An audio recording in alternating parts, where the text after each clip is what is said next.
Šiandien tema yra apie korten plieną. Ir aš jums papasakosiu, kodėl šis plienas rūdyja specialiai.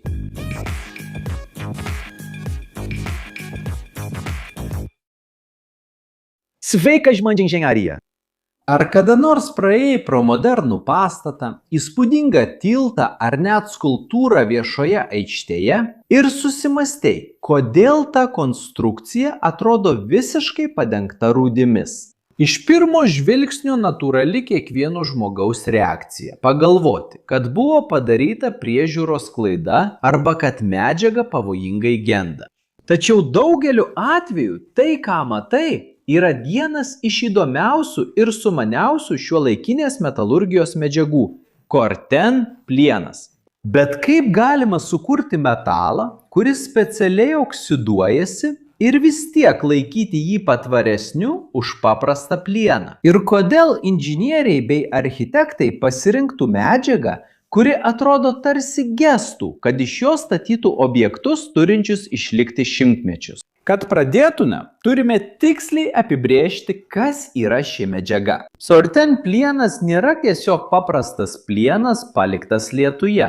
Tai yra struktūrinių plienų kategorija, žinoma kaip patinuojantys plienai. Pavadinimas korten iš tikrųjų yra registruotas prekės ženklas, priklausantis United States Steel Corporation.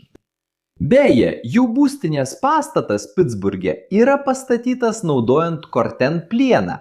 Jis atsirado dėl dviejų pagrindinių jo savybių derinio – atsparumo korozijai ir tempiamajai stipriai. Iš pradžių sukurtas 1930-aisiais anglies transportavimo vagonams, tikslas buvo sukurti medžiagą atsparią abrazyviniam nusidėvėjimui ir korozijai, nereikalaujančią nuolatinio dažymo. Bet ar kada nors susimastei, kaip pramoninė naujovė, skirta krovininiams traukiniams, tapo prabangios architektūros ir sunkiosios civilinės inžinerijos dalimi? Atsakymas slypi jo unikaliame gebėjime savarankiškai taisytis ir sukurti apsauginį barjerą, kuris pašalina poreikį išoriniai cheminiai priežiūrai.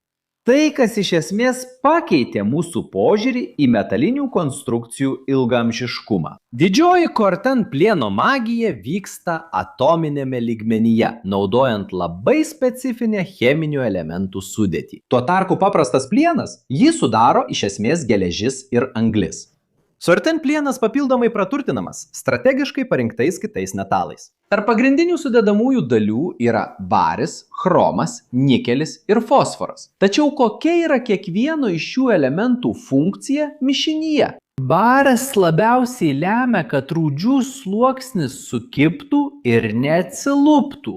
Chromas ir nikelis padidina mechaninį atsparumą ir padeda susidaryti stabilesniems oksidams. Fosforas padeda sukurti tankesnį pradinį sluoksnį. Šis darinys nėra atsitiktinis. Jis yra sukalibruotas taip, kad kai metalą veikia aplinka, jis reaguotų visiškai kitaip nei grynas geležys ar plienas.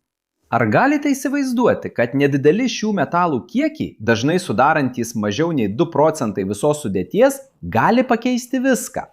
Geležies ar plieno sijos likimą po saule ir lietumi. Tai cheminis tikslumas, kuris atskiria medžiagą, kuri pūva, nuo medžiagos, kuri bręsta. Dabar supraskime šio reiškinio chemiją. Kai įprastas plienas yra veikiamas drėgmės ir deguonies, vyksta oksidacijos reakcija. Pagrindinė cheminė reakcija gali būti pavaizduota formulė ekrane, kurioje geležis reaguoja su deguonimi ir vandeniu, sudarydama tai, ką mes vadiname rūdimis arba geležies hidroksidu. Paprastame pliene šis geležies hidroksidas virsta hidratuoto geležies oksido sluoksniu, kuris, kaip parodyta ekrane, yra itin porėtas ir trapus. Tačiau korten pliene procesas vyksta kitaip. Vietoj to, kad susidarytų ši trapi, besilupanti plėvelė, Lydinių elementų buvimas lemia, kad korozijos produktai susiformuoja į tankę ir kompaktišką struktūrą, vadinamą patiną. Ši patina sudaryta iš sudėtingo oksidų mišinio, daugiausia geležies oksido, vario oksido ir chromo oksido. Bet kodėl šis mišinys yra toks pranašesnis? Skirtingai nei įprastos rūdys, ši patina yra beveik nelaidi vandeniui. Ji užsandarina metalo paviršiaus poras, neleidžia deguoniui ir vandeniui toliau prasiskverbti į vidinius sluoksnius. Tai tarsi plienas pats susikurtų savo natūralų ir nuolatinį dažų sluoksnį. Kad geriau įsivaizduotumėte kortom pranašumą, įsivaizduokite dvi metalinės plokštės, veikiamas oro sąlygų. Vieną iš paprasto anglinio plieno, o kitą iš korten plieno. Ant paprastos plokštės rūdys veikia kaip kempinė. Jos sulaiko drėgmę prie metalo ir pagreitina irimo procesą, kol detalė praranda savo struktūrinį vientisumą. O korten plokštėje po pirmųjų mėnesių veikiant aplinkai susidaro stabilūs oksidai, kurie nutraukia korozijos ciklą. Bet štai kur esmė. Ši apsauga nėra momentinė. Korten plienas turi pereiti per drėkinimo ir džiovinimo ciklus, kad patina tinkamai susiformuotų. Jei plienas nuolat bus šlapias, jis nesugebės suformuoti apsauginės barjero ir elgsis kaip paprastas plienas. Kita vertus, kai patina tinkamai susiformuoja, korten plienas koroduoja iki 8 kartų lėčiau nei įprastas plienas. Tai reiškia, kad kaip inžinierius turi numatyti didžiulę aukojimo ribą arba labai brangius dažymus. Palyginti su paprastu plienu, korten leidžia kurti lieknesnes ir ilgaamžiškesnes konstrukcijas, kurioms reikia mažiau priežiūros. Bet turint tokias įspūdingas savybes, kur tiksliai naudojamas korten plienas? Civilinėje inžinerijoje jis naudojamas tiltams ir viadukams, kur priežiūra ir dažymas būtų logistiškai sudėtingi ir itin brangus.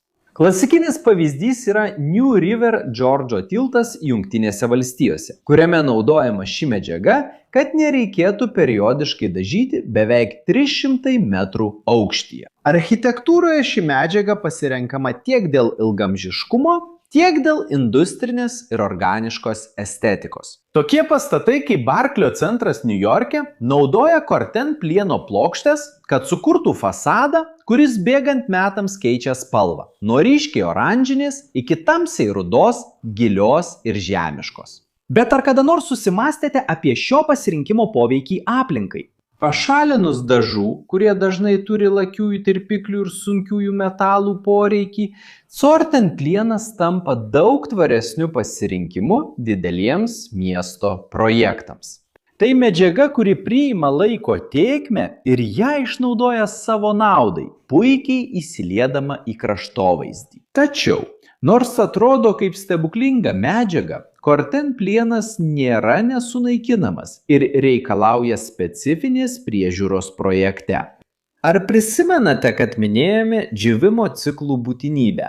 Taigi, jei korten plienas bus naudojamas vietose, kur kaupiasi vanduo, arba jis nuolat liečiasi su drėgna žeme, apsauginė patina nesusiformuos ir metalas toliau rūdys, kol galiausiai suges. Kitas svarbus aspektas yra jūrinė aplinka.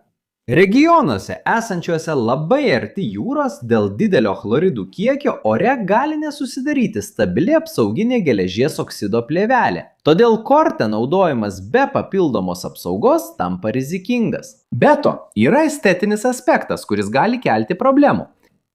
Plieno ašaros. Pirmaisiais metais, kol formuojasi patina, lietus nuplauna smulkias oksido daleles, kurios gali sutepti aplink konstrukciją esančius betoninius šaligatvius ar šviesias akmens dangas. Inžinieriai dažnai projektuoja specialias drenažo sistemas arba naudoja skaldos pagrindus, kad paslėptų šias pradinės dėmes, kol plienas pasieks savo cheminį brandumą. Be techninės funkcionalumo, korten plienas šiuolaikinėme dizaine turi labai stiprią simbolinę vertę.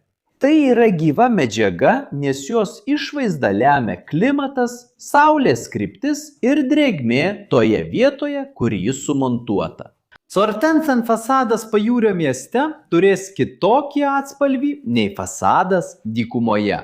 Architektai naudoja šią šiurkščią tekstūrą ir spalvų variacijas, kad sukurtų kontrastą su stiklu ir betonu, suteikdami šaltoms miesto erdvėms šilumos ir natūralumo pojūtį. Jei žiūrėjai iki šios vietos ir tau patiko šis vaizdo įrašas, nepamiršk užsiprenumeruoti, jei dar to nepadarai. Paspausk patinka ir įjunk pranešimų varpelį. Jei manai, kad mūsų turinys įdomus, apsvarstyk galimybę tapti nariu, kad padėtum mums ir toliau kurti turinį šioje platformoje ir būtum paminėtas mūsų vaizdo įrašuose. Tu, kuris žiūrėjai iki šios vietos, kviečiu tave pasižiūrėti mūsų rekomenduojamus kursus. Tad nukreik savo telefoną į QR kodą arba spausk nuorodą aprašyme, kad pasiektum mūsų kursus. Ten rasi Excel, trimačio modeliavimo AutoCAD, oratorystės ir daugybę kitų kursų. Tai mūsų kanale atrinkti kursai, kurių kokybę galime patvirtinti. O kaip tu, ką manai apie tokį inžinerijos požiūrį? Ar labiau mėgsti nepriekaištingą dažyto plieno ar nerūdijančio plieno tobulumą, ar rustišką ir funkcionalų Corteno grožį? Ar esi matęs kokį nors garsų kūrinį pagamintą iš šios medžiagos, kuris tau patraukė dėmesį? Palik savo nuomonę komentaruose. Man įdomu sužinoti. Čia šone yra du įdomus vaizdo įrašų pasirinkimai, kuriuos turi pažiūrėti, kad praplėstum savo žinias ir patenkintum smalsumą. O jei nori prisidėti prie mūsų, paspausk patinka, užsiprenumeruok kanalą, įjunk vartelį ir apsvarstyk galimybę tapti kanalo nariu. Štai taip inžinerijos mėgėjai. Siunčiu didelį apkabinimą iki kito vaizdo įrašo.